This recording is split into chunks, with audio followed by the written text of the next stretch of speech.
Bismillahirrahmanirrahim. Assalamualaikum warahmatullahi wabarakatuh. Kali ini saya akan menyampaikan video tentang struktur atom, yaitu keunggulan nanomaterial yang dipelajari pada kelas 10 fase E kurikulum Merdeka. Saya Yali Permana, SSI, Guru Mata Pelajaran Kimia, SMA Negeri 3 Cibinong. Tujuan pembelajaran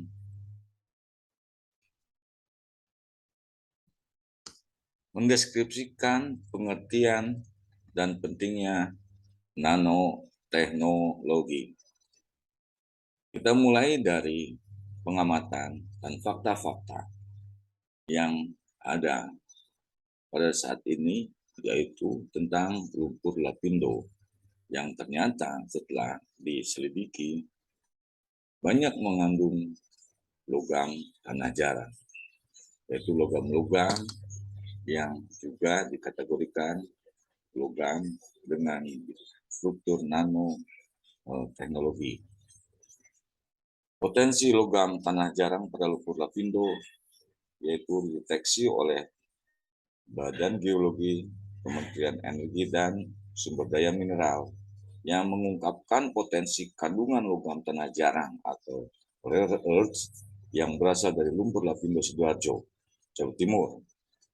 Hal ini dikemukakan oleh Kepala Badan Geologi Kementerian SDM dalam jumpa pers virtual di Jakarta, Rabu tanggal 20. Logam tanah jarang merupakan salah satu mineral yang jadi perhatian dunia karena dibutuhkan dalam pengembangan kendaraan listrik. Selain itu, logam tanah jarang merupakan komoditas mineral berkualitas tinggi yang menjadi bahan baku dalam industri pertahanan sebagai bahan pembuatan peralatan militer, mesin jet, satelit, dan laser.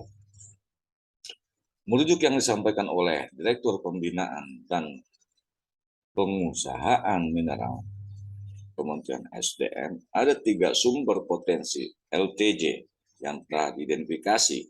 Pertama, dari pertambangan timah yang menghasilkan campuran unsur La, Ce, Nd, dan lainnya. Kedua, dari tambang bauksit yang menghasilkan yttrium.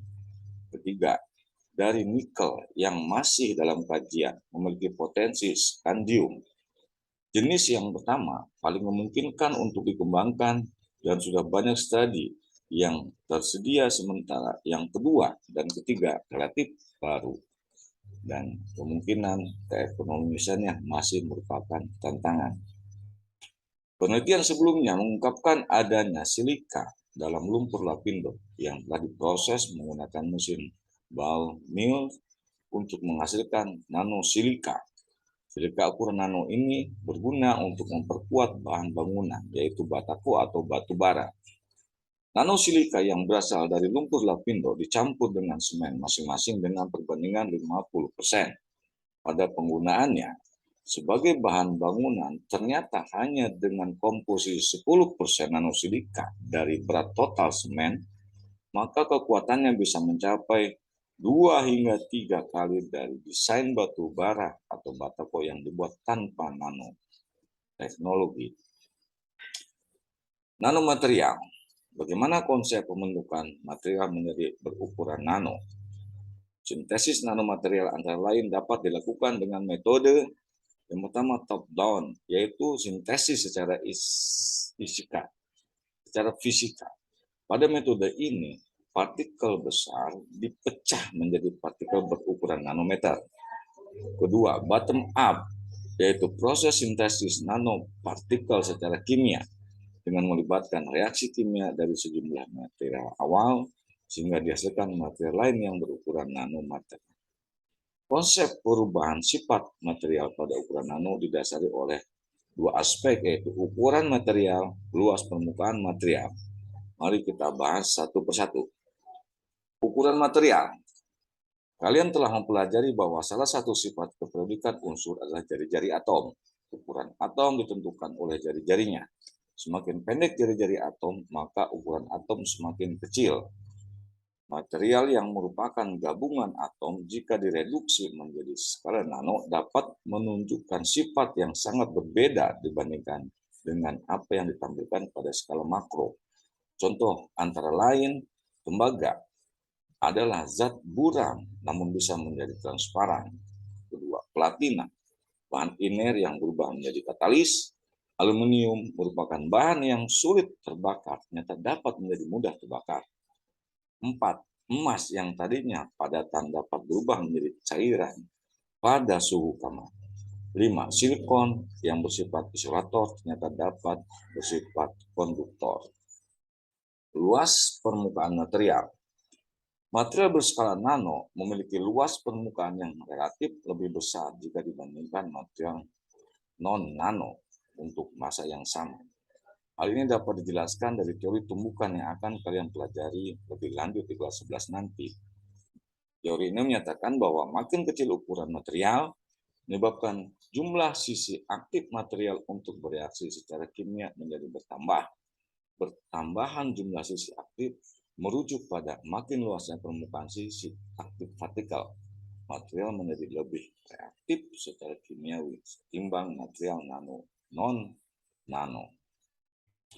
Dalam rangka mensintesis atom demi atom, maka harus terjadi tumbukan antar partikel untuk menghasilkan reaksi kimia. Tumbukan yang menghasilkan reaksi kimia harus terjadi pada sisi aktif. Oleh karenanya, makin luas permukaan partikel akan memberi peluang terjadinya reaksi kimia karena bertambahnya sisi aktif. Kesimpulan, dari pembahasan materi bagian ini, akhirnya kita mendapat kesimpulan bahwa ukuran material memegang peranan penting pada sifat material. Saat material dibuat berukuran sangat kecil hingga mendekati ukuran atom atau molekul yang menyusun, maka yang kita dapatkan adalah sifat asli yang spesifik dari atom atau molekul tersebut.